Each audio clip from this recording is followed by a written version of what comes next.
Emperor Chu is left utterly stunned after learning that his disciple, Luo Feng, has already surpassed the God-King level. Despite receiving the imperial clan's enormous resources, Emperor Chu himself only managed to cultivate a handful of Ultimate Realm secret techniques and become an Ultimate Realm life form. While the complete Great Tao still remained far beyond his reach, he also knows that venturing outside the source world without a clone technique would be extremely dangerous, making Luo Feng's achievements even more unbelievable. Luo Feng tells his master that he is currently accompanying the ancestors of the two ancient countries and will personally visit him after everything has been settled. Emperor Chu, overjoyed by his disciple's success, happily agrees to wait. Meanwhile, Emperor Meng, recognized as the strongest emperor after Emperor Cheng, also reflects on Luo Feng's growth. Although he usually keeps to himself and maintains only ordinary relationships with the other emperors, he has always respected Luo Feng because both of them rose from humble beginnings. Earlier, Emperor Ming had gifted Luo Feng the Calamity Beast diagram, his genuine spiritual will inheritance, which significantly strengthened Luo Feng's spiritual cultivation. Although Emperor Ming is surprised that Luo Feng is likely to become the galaxy ruler, he quickly regains his composure. Having witnessed countless extraordinary geniuses throughout his life, he firmly believes that true cultivation is determined not by short-term brilliance but by one's ability to continue advancing through endless years. Luo Feng later gathers with primogenitor Yan Feng, Thunder Ancestor, Emperor Cheng, and the ancestor of the East Extreme Domain. Yan Feng openly praises Luo Feng, stating that achieving such strength in such a short period would place him among the most talented cultivators from billions of worlds beyond the source world. Luo Feng, however, remains calm and asks a single question: can those geniuses escape the braided cage? His words instantly silence everyone. The ancestor of the East Extreme Domain explains that escaping the braided cage is the greatest dream of every cultivator, representing a complete transformation into a higher form of existence. Yet even becoming a high-level primordial life through this path is considered legendary. Luo Feng therefore believes talent alone is meaningless if one cannot ultimately transcend the cage. Yan Feng admits that exceptional talent at least makes reaching the half-primordial level much easier. While Thunder Ancestor says Luo Feng's path of enlightenment should eventually allow him to become a half-primordial. Luo Feng, however, refuses to become overconfident. He reveals that after obtaining the Eye of Life and Death secret treasure, he learned that every previous owner had possessed astonishing talent. Yet among the 12 cultivators who inherited it before him, only one successfully escaped the braided cage, and even that individual ultimately died in battle. Because of this, Luo Feng insists that cultivation must always proceed one step at a time. Yan Feng privately admires Luo Feng's humility, believing that a genius without arrogance is far more terrifying than one blinded by pride. The discussion then shifts to Luo Feng's conflicts with members of the Flame-Wind ancient country's royal family. Yan Feng asks specifically about Di Yan, Di Shi, and Di Wu. Luo Feng explains that only Di Wu truly deserves death because she once threatened to wipe out the entire Blade River sect and all of his disciples if he refused her demands. At that time, Emperor Chu had personally intervened to protect him. Yan Feng further reveals that Di Wu's brutality extended even to her own family. She had previously ambushed Emperor Chu and forced him into the deadly polluted Blood River, where he nearly died before luckily obtaining an innate secret treasure that allowed him to survive. Thunder Ancestor immediately proposes executing all three enemies, while Luo Feng says only Di Wu truly deserves such punishment. At that exact moment, everyone notices activity near the Source World's teleportation passage. Far away, Di Yan has already sensed the changing situation. He realizes that once Luo Feng's true identity becomes known, the two ancient country ancestors will undoubtedly stand on Luo Feng's side. Understanding that ordinary royal descendants are insignificant in the eyes of the ancestors, Di Yan wastes no time. Without informing either Di Wu or Di Shi, he immediately rushes to the teleportation channel located deep within the Tianji icefield. There, Di Fu's avatar is guarding the entrance while waiting for Luo Feng to leave the source world. Di Fu watches in surprise as Di Yan suddenly appears, says nothing, and jumps directly into the dark teleportation pool, escaping beyond the source world. Di Fu cannot help admiring Di Yan's decisiveness. noting that he abandoned even his closest companions without hesitation the moment he sensed danger. From their distant location, Luo Feng and the four ancestors witness Di Yan entering the teleportation passage. Thunder Ancestor laughs, commenting that Di Yan possesses excellent survival instincts. Luo Feng simply remarks that Di Wu deserves death, while Di Yan and Di Shi merely had personal disagreements with him and should only be expelled from the land of origin.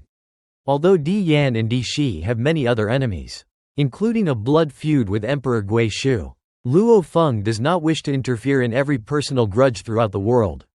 His principle is straightforward: only truly evil individuals should be eliminated, while ordinary conflicts should be resolved by those directly involved. Primogenitor Yan Feng disagrees with Luo Feng's leniency. In his opinion, anyone who has offended Luo Feng deserves death. Before anyone can respond, an invisible force sweeps across the entire land of origin.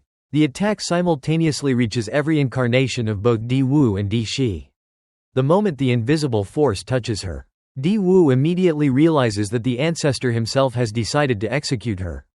She finally understands that the ancestors never cared about individual descendants, only about the prosperity of the royal bloodline as a whole. Her countless atrocities, including slaughtering entire sects, exterminating cities, and threatening Luo Feng's disciples, had been ignored only because they were insignificant to the ancestor. Now that Luo Feng has become someone of supreme importance, those same crimes become her death sentence. Di Wu desperately regrets not escaping alongside Di Yan, but it is already too late as every one of her avatars disintegrates and her consciousness vanishes forever. Di Shi suffers the same fate. Unlike Di Wu, she cannot understand why she deserves death, believing that her conflict with Luo Feng had never been particularly serious.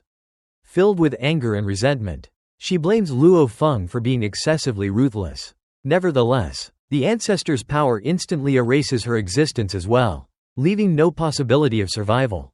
With the previous deaths of Di Yuan, White Demon, and Lan Duo, the executions of Di Wu and Di Shi raise the total number of fallen emperor-level experts to 5. The news spreads rapidly throughout the land of origin, terrifying every major force. No one dares oppose the rules established by the galaxy ruler anymore because everyone clearly sees that both ancient country ancestors fully support Luo Feng, making resistance completely hopeless. Yan Feng casually remarks that killing 2 emperors was no different from crushing a pair of insects. Luo Feng realizes that after living through countless eras and endless battles beyond the source world, these ancient beings have long viewed the lives of ordinary emperors as insignificant. In their eyes, birth and death are merely parts of the natural cycle, and those who have already enjoyed countless years of power have simply returned to the source world's origin. Finally, Emperor Qing asks Luo Feng whether the extraordinary clone technique he displayed means his secret technique has finally been perfected. Luo Feng confirms that he has completely mastered it, knowing that Luo Feng had long desired to explore beyond the source world. Emperor Qing excitedly asks whether he is preparing to leave. Luo Feng nods and explains that after finishing the remaining affairs of the land of origin and ensuring everything is stable, he intends to depart within the next few eras. With his clone technique finally complete and his responsibilities fulfilled, he is now ready to begin the next stage of his cultivation journey beyond the source world.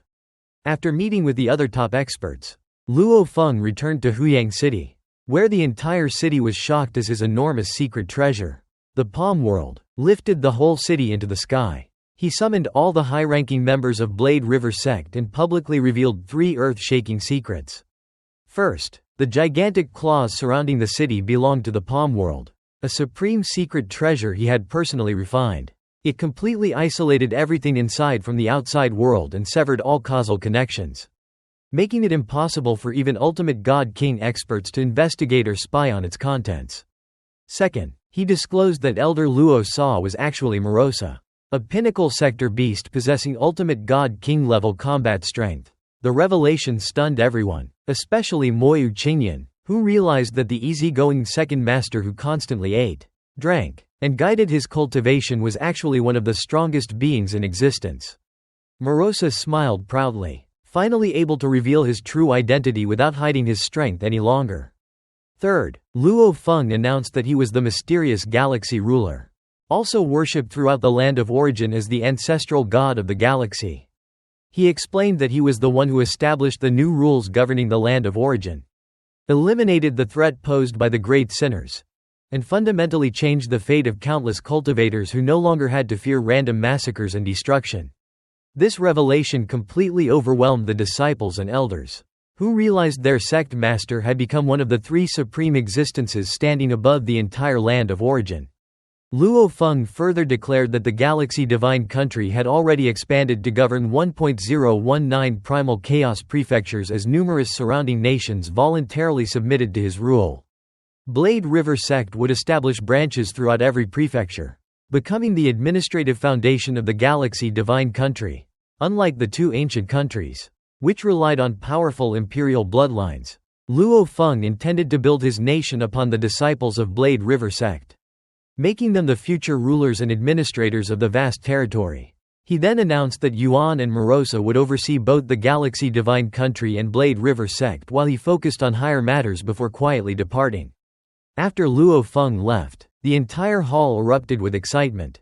Moyu Qingyan expressed his gratitude to Morosa, who revealed that Luo Feng had chosen him because his father, Moyu Hu, had been the very first cultivator they encountered after arriving in the land of origin through reincarnation.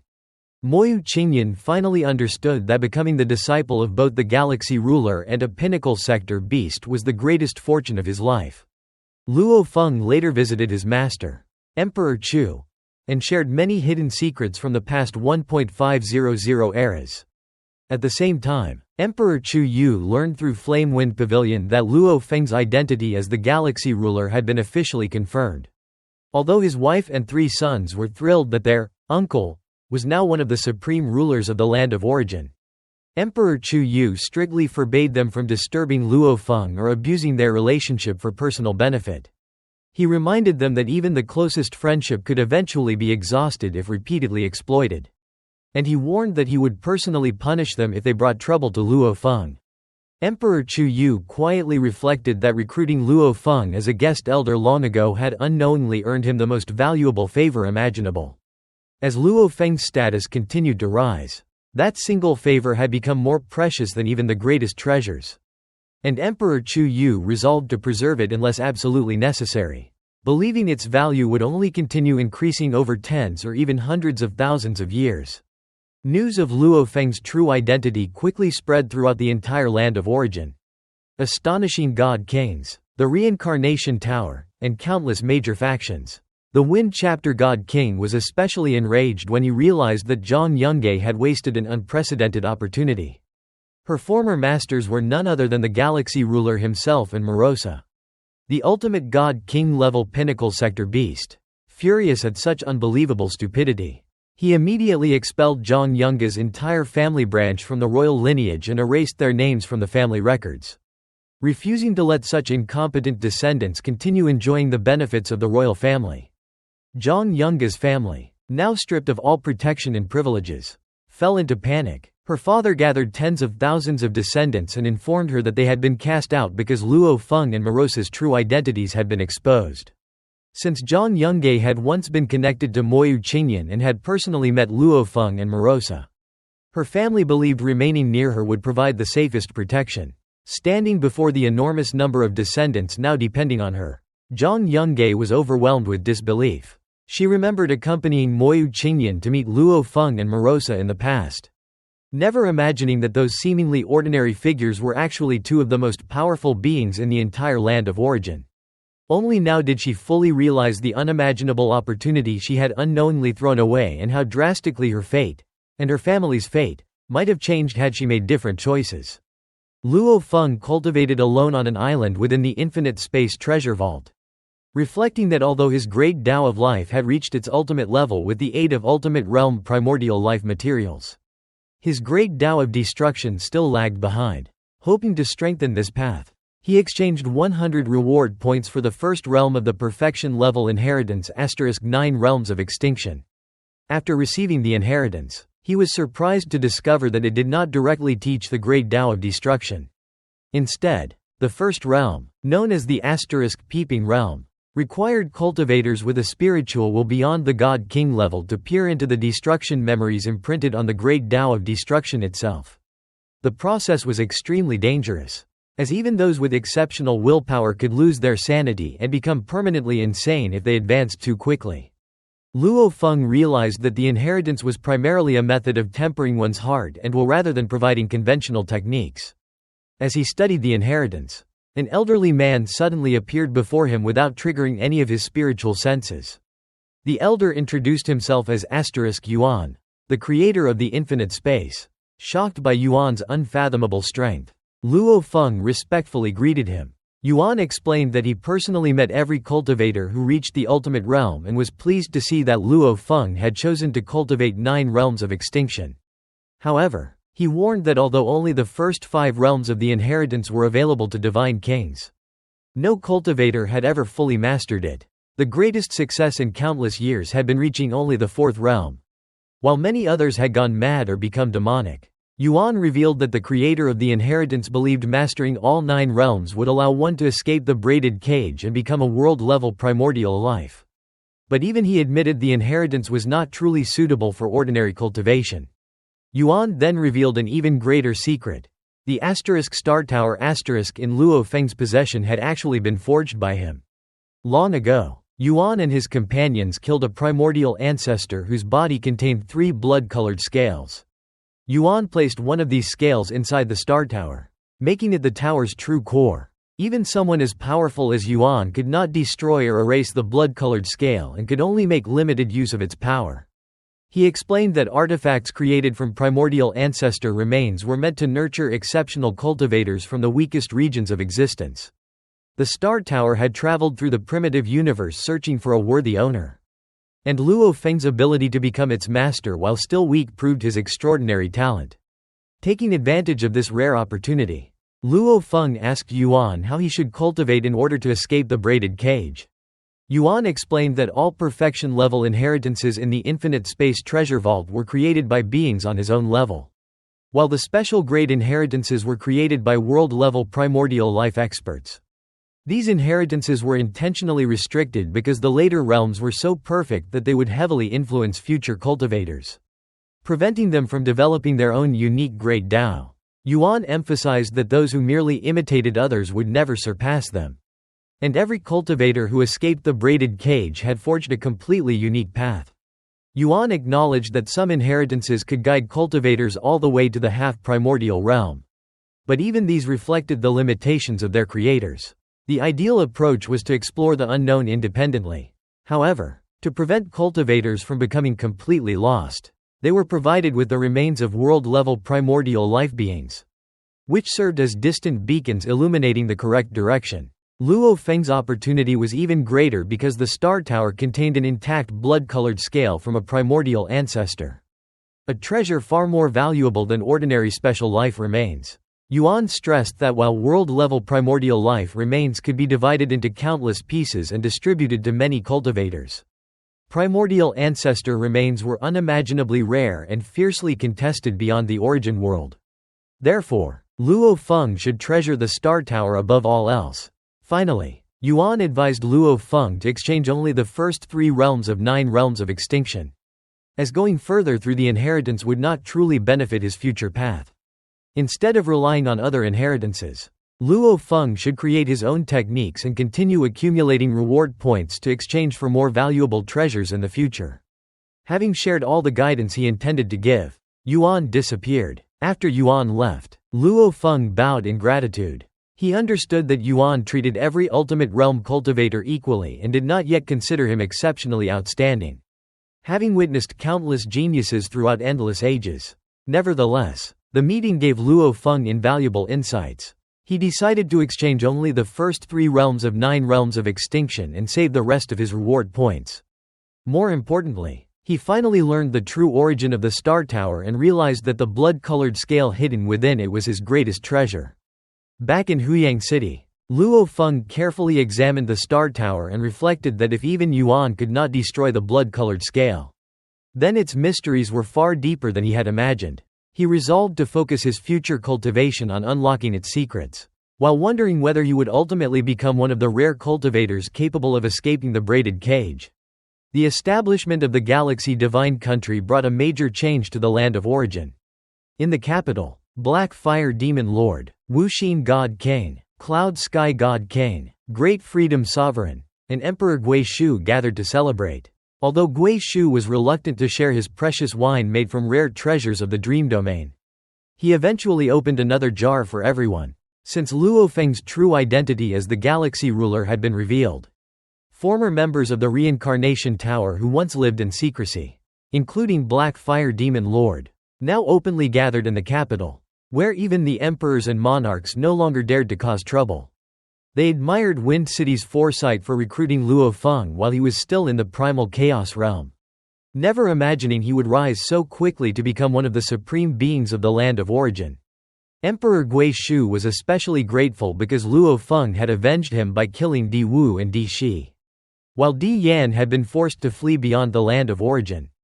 Everyone agreed that the era of the two imperial clans dominating everything had ended, and even ordinary god kings now lived with far less fear. The consecutive deaths of Emperor Yuan, White Demon, Lan Duo, Di Wu, and Di Shi had shaken the entire land of origin. The two imperial clans became much more cautious, no longer acting with their former arrogance. Emperor Yuan, who had already reincarnated after being killed by Luo Feng, reflected that he had actually benefited from dying earlier because Luo Feng had given him enough time to perform a reincarnation secret technique. While the later emperors and monarchs were killed so quickly they had no chance to reincarnate. Although he had lost the opportunity to return to the imperial clan and pursue the ultimate realm life form, he had also broken free from many burdens and decided to devote himself entirely to comprehending the Great Tao. Once the most reckless and sinful emperor, he no longer dared challenge Luo Feng. Thinking about the remaining imperial clan members, Emperor Yuan believed Di Yan was probably still alive only because he had escaped. Despite considering Di Yan mediocre in cultivation, he admitted that Di Yan possessed extraordinary instincts and political skill, allowing him to unite other emperors and secure more resources than many stronger figures, which explained why he alone had survived after Di Wu and Di Shi perished. Elsewhere, Marquis Lu Yin, who had reincarnated as an ordinary eternal true god, was stunned after learning that he was actually the galaxy ruler. He remembered encountering Luo Feng when he was merely an eternal true god in Huyang City. Yet now Luo Feng stood alongside the ancestors of the two ancient nations. Feeling fortunate that he had reincarnated quickly and deliberately remained at the eternal true god level instead of advancing to the primal chaos realm, Marquis Lu Yin believed this was the safest way to avoid attracting Luo Feng's attention. Since eternal true gods were countless throughout the land of origin, he could remain unnoticed, whereas primal chaos realm experts were too few and easily observed. He feared that if Luo Feng ever became suspicious, the galaxy ruler could simply inspect his memories, although he joked that he had once dared provoke Luo Feng during his weaker days. He chose to forget the past and quietly enjoy his peaceful life. Meanwhile, East Emperor also learned of Luo Feng's current status and was deeply moved. The once famous ancestral god of the galaxy from his homeland had now become an existence equal to the ancestors of the two greatest nations in the land of origin. East Emperor acknowledged that he himself had only managed to break through to the eternal true god realm because Luo Feng had provided him with precious inheritance and cultivation resources. He understood how difficult such a breakthrough was, as even many talented members of the human clan who reached the land of origin through the reincarnation tower remained trapped at the void space true god level despite receiving the best available resources. Recalling Luo Feng's earlier statement, East Emperor also accepted that Purple Moon had truly died. Trusting Luo Feng's mastery of causality and believing that such a judgment meant Purple Moon's death was absolute. After 3 epochs of cultivation, Luo Feng continued studying the *9 realms of extinction. Although he found the inheritance extremely dangerous and mentally taxing, it greatly deepened his understanding of the Great Tao of Destruction origin. His previous mastery of the destruction path, his destruction demon clan avatar, and his comprehension of the Great Tao of life and death allowed him to endure the inheritance's madness while remaining mentally stable. Even though he disliked its brutal nature, he finally gained a clear understanding of what the primordial level destruction path truly represented. The first realm, known as the Peeping realm, allowed cultivators to witness the source world's imprinted memories of destruction. These memories contained countless catastrophic events, including repeated destructions of the source world, invasions by sector beasts, cultivators destroying worlds, and even higher-level destruction recorded within the primordial space itself. Some memories were so profound that they carried terrifying spiritual contamination capable of twisting one's mind, causing even Luo Feng's soul to tremble. He realized that the inheritance's creator intended for future generations to glimpse the primordial Tao itself and ultimately transcend the source world. However, history proved that the inheritance was too extreme, damaging the descendants' own creative paths, which was why only the first 5 realms remained available in infinite space. As his cultivation progressed, Luo Feng recognized that his growth had become limited by the lack of resources. Since reaching the early Divine Emperor stage, he normally required 300 primordial crystals every epoch just to maintain efficient cultivation, an expense he could no longer afford. After cultivating without treasures for a long time, he decided the time had finally come to leave the source world and seek stronger opponents, greater knowledge, and richer cultivation resources. Before departing, Luo Feng visited Emperor Chu. He explained that exploring beyond the source world would expose him to experts from countless worlds and greatly accelerate his cultivation. He invited Emperor Chu to accompany him, but his master declined, believing his current strength would only become a burden. Emperor Chu planned to continue cultivating in the land of origin until nearing the end of his lifespan before beginning his own journey outside. He encouraged Luo Feng to establish himself first, joking that one day he might even need his disciples' protection. Luo Feng also bid farewell to the primordial ancestor, primal chaos city lord, and Morosa. Although his main body would leave the source world, one of his avatars would remain behind in the land of origin to cultivate in seclusion. He instructed them to contact him only in truly important situations, as he intended to ignore ordinary messages while focusing entirely on cultivation. He entrusted the Galaxy Divine Country and Blade River sect to the primordial ancestor and primal chaos city lord, while humorously reminding them to keep Morosa under control, knowing his mischievous personality could easily create trouble. His avatar then entered deep seclusion inside the Star Tower, following the same practice as the other top experts of the land of origin. Finally, Luo Feng traveled with Emperor Qing to the hidden teleportation pool within the Tianji icefield, the passage leading beyond the source world. There they met Di Fu, who had been waiting in hopes of joining their expedition. Emperor Qing left the decision to Luo Feng, who readily agreed, appreciating Di Fu's past support during conflicts with Di Yan. Emperor Qing then suggested bringing Emperor Ming as well, considering both Di Fu and Emperor Ming the most promising members of the Flame-Wind ancient country's royal family. Luo Feng also agreed, remembering Emperor Ming's earlier gift of the * calamity beast diagram, which had greatly benefited his cultivation. After Emperor Ming arrived, Emperor Qing used his primordial space imprint to activate the teleportation passage. The 4 experts, Emperor Qing, Luo Feng, Di Fu, and Emperor Ming, departed the source world together, heading toward the *9 Rivers Sacred Realm, marking the official end of the Land of Origin storyline and the beginning of the adventure beyond the source world. After entering the dark pool, Luo Feng felt invisible fluctuations wash over him, but his early Divine Emperor body easily resisted them.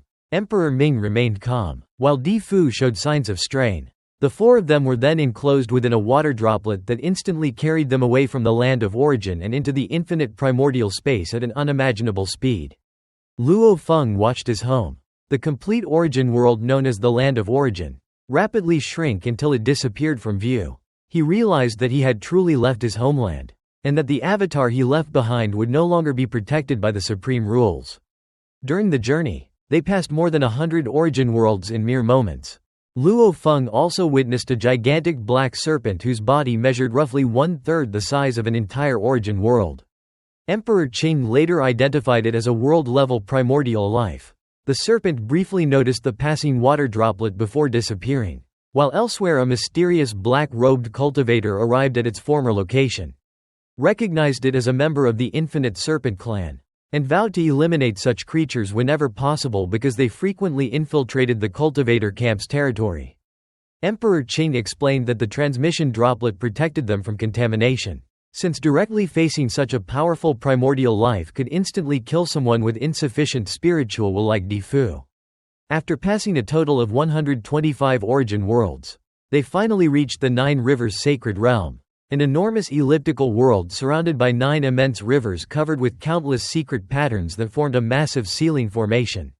The water droplet entered the 9 rivers' sacred realm and delivered the group to a dark pool at the foot of a sacred mountain, where over 200 cultivators from various cultivation systems had already gathered. Luo Feng observed many unusual races and powerful beings waiting there. Soon after arriving, Deefu's physical body began collapsing because the great Tao of space that formed his body was incompatible with the special environment of the 9 rivers' sacred realm, which was not a true origin world but a cultivation realm created by Senior Yuan and other supreme experts.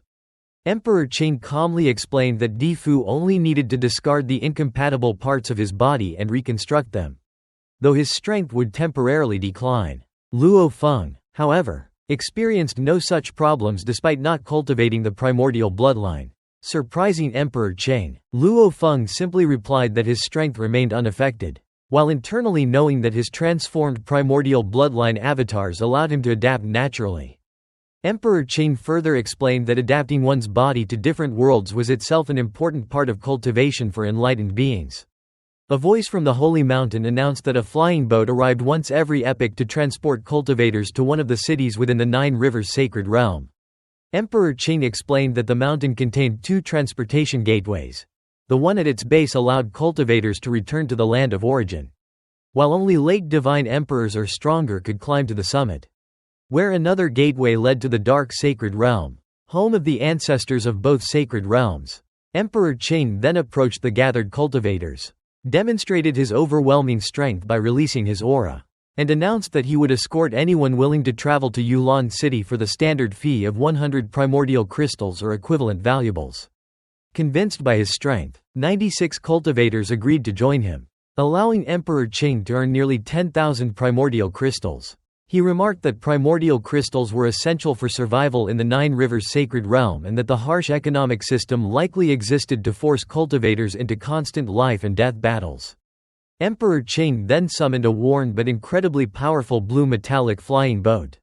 Luo Feng realized that without treasures like the Star Tower and the Eye of Life and Death, he would probably be weaker than Emperor Qing. The 96 passengers were placed in the rear cabins while Luo Feng, Emperor Meng, Deefu, and Emperor Qing remained in the front hall. As the flying boat sped toward Yulan City through the void, Emperor Qing introduced the 9 rivers sacred realm. He explained that the 9 rivers surrounding the world were both its greatest danger and the source of its energy, continuously drawing vast primordial forces from outside the world. Countless low-level primordial life forms lived within these rivers, feeding on the concentrated energy. These creatures served as the primary hunting targets for cultivators, but they also regarded cultivators as prey. During the journey, Emperor Qing continued sharing practical knowledge about surviving and cultivating within the 9 rivers sacred realm.